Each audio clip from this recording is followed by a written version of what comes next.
Oke, hai sobat, apa kabar? Bagaimana keadaannya? Semoga baik-baik saja. Oke, kita akan membahas alur cerita tentang film Bloodshot. Film ini diadaptasi oleh komik Valiant dan dibintangi oleh Vin Diesel. Kita akan membagi film ini dalam dua part ya. Oke, simak aja part satunya dulu. Sebelum memulai ke alur cerita, ada baiknya kalian subscribe dulu, like, share, dan komen ke teman-teman kalian. Oke, kita langsung lanjut.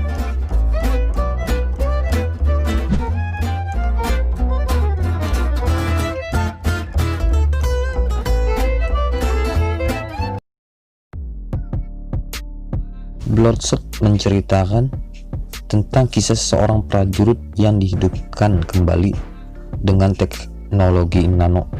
Hal ini membuatnya mempunyai kemampuan khusus seperti regenerasi dan perubahan bentuk fisik. Ia kemudian mendapat kesempatan untuk menemukan jati dirinya lagi setelah berbagai penghapusan memori yang dialaminya. Ia kemudian berencana membalas dendam terhadap semua pihak yang bertanggung jawab atas keadaannya sekarang.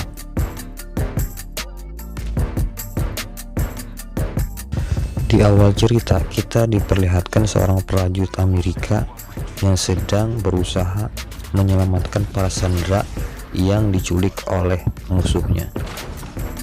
Prajurit Amerika ini bernama Ray Garrison yang diperankan oleh Vin Diesel. Dengan gagah berani, dia sendirian menghabisi semua musuh-musuhnya. Wow, mantap. Untuk mengelabui musuhnya, Ray pun menggunakan bom asap.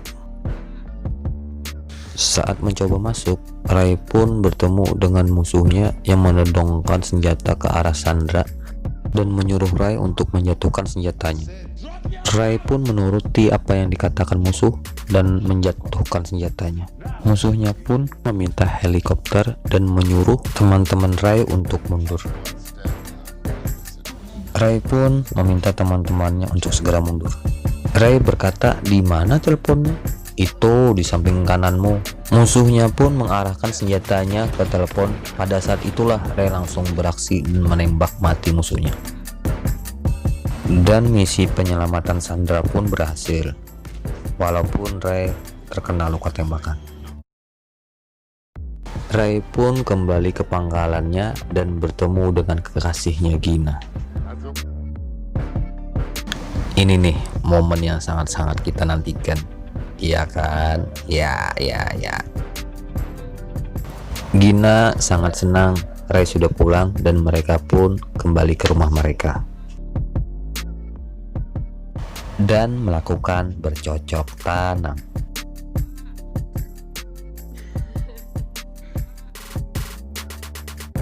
Di pagi harinya, Ray pun bangun dan menemukan kertas yang bertuliskan bahwa kekasihnya pergi beli sarapan. Saat cuci muka, Ray pun mendengar ada langkah kaki. Dia kira itu kekasihnya. Ray pun bergegas untuk bersembunyi di balik kamar mandi. Benar saja ada dua orang penjahat yang ingin membunuh Ray, dan Ray pun bisa mengalahkan mereka. Ray pun bergegas keluar untuk mencari Gina.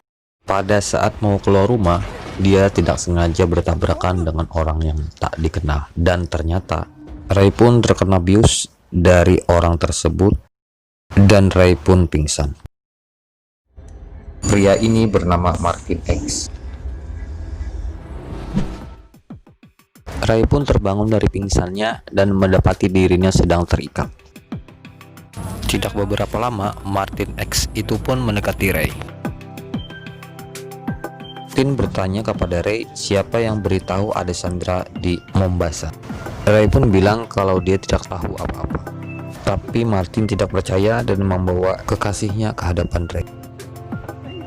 Dengan nada tinggi, Martin pun masih menanyakan hal itu. Dan Ray pun menjawab dia tidak tahu dan dia cuma disuruh.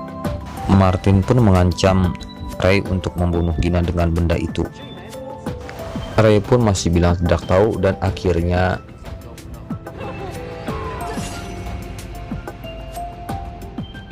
Ray pun marah dan akan berjanji akan membunuh Martin di kesempatan kedua.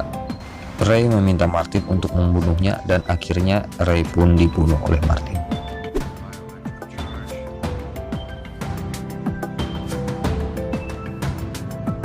Di tempat yang berbeda, Ray bangun dan dia bingung sedang berada di mana. Seorang perempuan pun mendekatinya dan berkata semua akan baik-baik saja dan tenanglah di kau. Ray pun terjatuh pingsan lagi.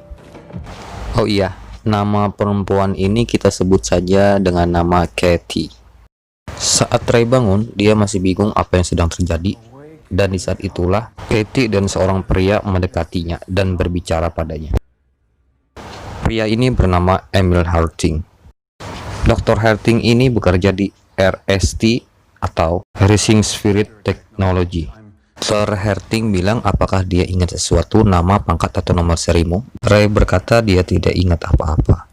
Dr. Harting bilang kalau dia sudah mati dan jasadnya sudah didonasikan ke militer Amerika Serikat. Tapi Ray tidak percaya dan masih bingung. Dr. Harting menjelaskan kalau keluarga Ray tidak mengklaim jasadnya. Oleh sebab itu, jasad Ray diberikan kepada perusahaan RST dan dihidupkan kembali dengan teknologi nano. Dr. Harting pun memberikan penjelasan kalau si Ray mempunyai kekuatan yang dimilikinya dan dia akan mencobanya. Di saat itu juga Dr. Harting melukai tangan Ray. Betapa terkejutnya Ray, luka yang ada di tangannya berangsur pulih. Dr. Harting menjelaskan bahwa di dalam tubuh Ray sudah ditanamkan biomekanikal atau bisa disebut dengan nanorobot. Jadi fungsi nanorobot ini adalah meningkatkan kondisi tubuh serta menyusun ulang jaringan yang rusak. Jadi Dr. Harting bilang kalau Ray kehabisan tenaga bisa langsung diisi ulang. Wih, kayak baterai aja. Dr. Harting pun memperkenalkan beberapa orang yang sudah dia rubah dan memiliki kekuatan. Seperti Katie, mantan perenang angkatan laut bagian penyelamat di Syria, lalu pernapasannya diubah agar bisa tahan terhadap gas kimia. Dr. Harting pun memperkenalkan Ray kepada Fort Benning. Dia adalah seorang penembak jitu, matanya terkena mortir Irak dan sekarang diubah menjadi mata buatan yang menghubungkan kamera ke syaraf otaknya. Dan yang terakhir adalah Jimmy Dalton. Kakinya terkena ledakan di Afghanistan, jadi dibikinkan kaki yang baru. Saat perkenalan usai, Ray pun kembali ke ruangannya. Ray tidak mengerti apa yang terjadi. Saat Ray terbangun dari tidurnya, dia mengingat sesuatu hal. Sembari menenangkan pikirannya, Ray pun latihan.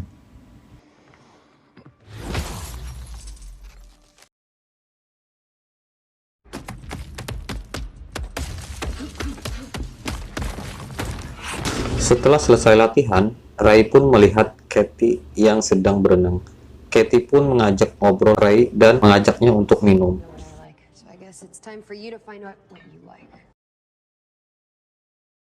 Setelah Ray minum, dari sinilah Ray ingat semua apa yang telah terjadi pada dirinya. Dan dia pun langsung bergegas untuk pergi. Ray ingat bahwa Martin X lah yang membunuh kekasihnya. Dan dia segera pergi untuk menemui Martin X. Dr. Harting pun bertanya kepada Ray kemana dia akan pergi. Ray pun menjawab, lah, kok dokter bisa ngomong sama saya? Ya bisalah, kan di otakmu sudah kupasang si miliar prosesor mikro nirkabel. Ray bilang lagi kalau dia masih ada urusan yang harus diselesaikan. Dr. Harting bilang Ray harus segera kembali ke sini. Tapi Ray tetap bersikeras untuk mencari Martin X yang telah membunuh kekasihnya. Dr. Harting pun langsung memeriksa dan melacak keberadaan Ray. Dan Ray pun sudah berada di hangar Gulfstream untuk menerbangkan pesawat. Dengan kemampuan otak yang dimilikinya, Ray pun bisa mengakses panduan penerbangan dan akhirnya Ray bisa menerbangkan pesawat itu. Ray pun sampai di Budapest, Hungaria, tempat di mana Martin X berada. Dengan bantuan pasukan khusus, Martin pun segera berangkat. Ray melacak keberadaan Martin dengan mencek database pabrik mobil dengan GPS untuk mengenali semua mobil. Dan akhirnya Ray menemukan mereka. Dengan mobil truk tepung inilah Ray menabrakkan mobil dari salah satu anggota pasukan khusus dan beberapa mobil hancur dan terhenti. Ray pun datang dan segera menghancurkan mobil yang ditumpangi oleh Martin. Tapi karena mobil itu terbuat dari bahan yang sangat kuat, jadi mobil itu tidak mudah untuk dihancurkan. Dan tanpa sadar, Ray ditembak dari belakang. Di saat pasukan khusus menyisiri tempat itu, nah di saat itulah Ray bangun dan segera menghajar dan menghabisi mereka semua. Ray banyak mengalami luka, tapi dengan darahnya yang mengandung nano robot, Ray pun bisa pulih kembali. Mengetahui hal itu, Martin tahu kalau Ray adalah suruhan dari Dr. Harding yang akan membunuhnya. Martin menghubungi temannya, tapi temannya tidak bisa berbuat apa-apa. Nanti aku akan jelaskan siapa yang ditelepon oleh si Martin ini.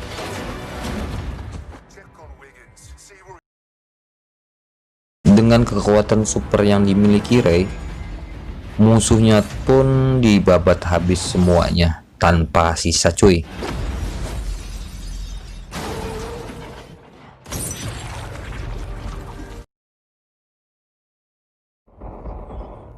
Dan Martin pun mati.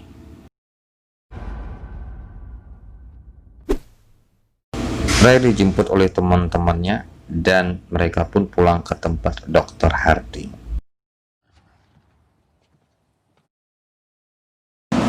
Sebelum mengisi tenaga Ray, Jimmy berbicara sama Ray kalau mereka yang mengambil alih pikiran Ray dan Ray cuma sebagai alat untuk balas dendam.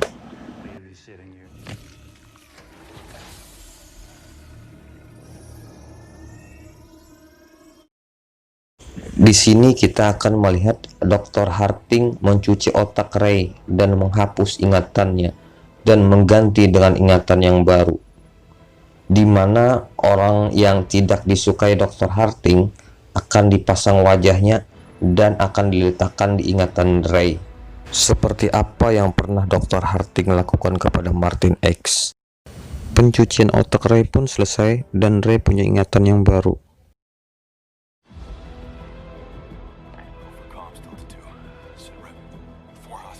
Katie datang dan meminta Dr. Harding untuk tidak melakukan itu lagi. Katie merasa Dr. Harding tidak adil. Dr. Harding bilang kalau Katie tidak suka dia boleh pergi. Katie pun menjawab, tidak semudah itu kau melepaskan aku, karena aku tahu siapa dirimu. Kalau aku keluar, kau pasti akan membunuhku seperti rekan-rekanmu yang lain. Dr. Harding bilang ia melakukan ini untuk terakhir kalinya dan akan menjual Ray. Dr. Harding menyuruh Katie pergi dan mengatur ulang kamar Ray.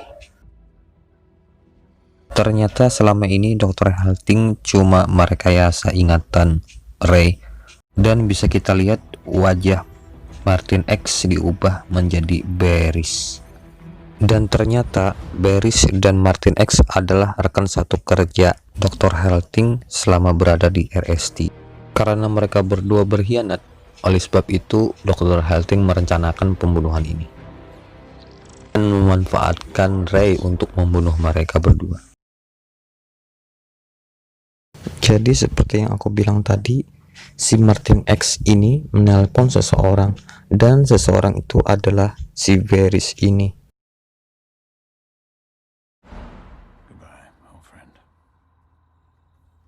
Hal seperti awal-awal pun terulang kembali, seperti Ray bangun dan Katie datang, serta Dr. Harding yang menjelaskan tentang nanorobot, memperkenalkan kepada teman-temannya, ngobrol sama Katie.